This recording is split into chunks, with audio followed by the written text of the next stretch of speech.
saw your tweet today that you don't think the Panthers or the Seahawks are going to go into week one with their current quarterbacks on the roster. Why do you think that? Yeah, I guess I just don't really believe that. Carolina, we know Matt Rule's on the hot seat.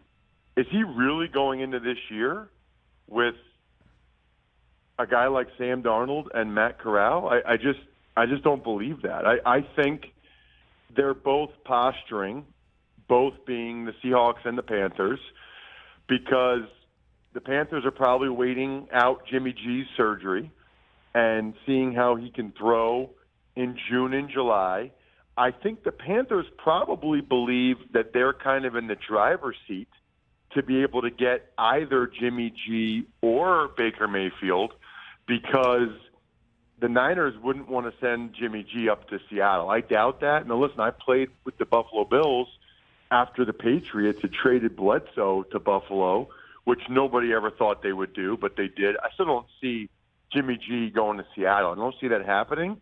So I think right now Seattle and Carolina are slow playing it because they know that eventually it'll get uncomfortable for Cleveland with Baker Mayfield with that kind of guaranteed money in training camp.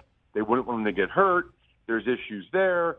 And then they want to see how healthy Jimmy is. So I think once July comes around, once it gets real with Jimmy's health and with Baker Mayfield reporting to training camp, and not that quarterbacks get injured that much, but you never know. I just don't think the Browns want Baker to be at training camp. I think they want to have this resolved. I think it'll sort itself out, probably with Baker going to Seattle and Jimmy going to Carolina. So that's oh man, I don't know when that happens. When does that happen? Because I wouldn't be surprised if the Browns hold on to Baker in training camp and just tell him go off to the side like Deshaun did in Houston. I wouldn't be surprised if that happens, because at what point they're going to have to cut him. Nobody's going to come get him unless there's a significant injury, like a major significant injury like Teddy Bridgewater. And I don't even know if Baker would be the first choice for a team like Seattle if Jimmy G's also cut and on the market. I don't know. You know what I envision with Baker? I envision him going to one of those two teams for like $6 million.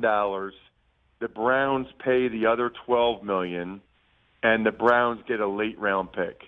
So if you're the Browns, obviously it's not ideal, but you get something in return, and you're not on the hook for the full 18.5 or whatever it is.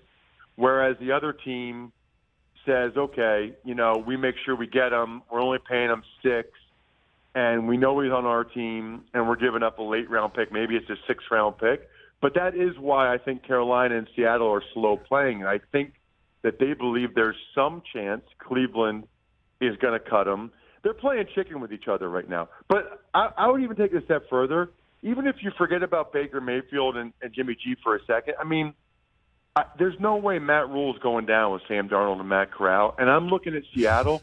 I know that Pete Carroll has a good relationship with the owner there, and the owner has not made very many, if any, public comments. But you can't go into the season with Drew Lock and Geno Smith. What are we doing? Because some of their other moves don't indicate that they're really trying to rebuild. I think they're putting on a good face now, but I think they're going to get one of these other guys. I don't think they're really going to start week one with Drew Lock as their quarterback. I don't believe that. Hey, you watched all the way to the end. Thanks for that. Watch more right here.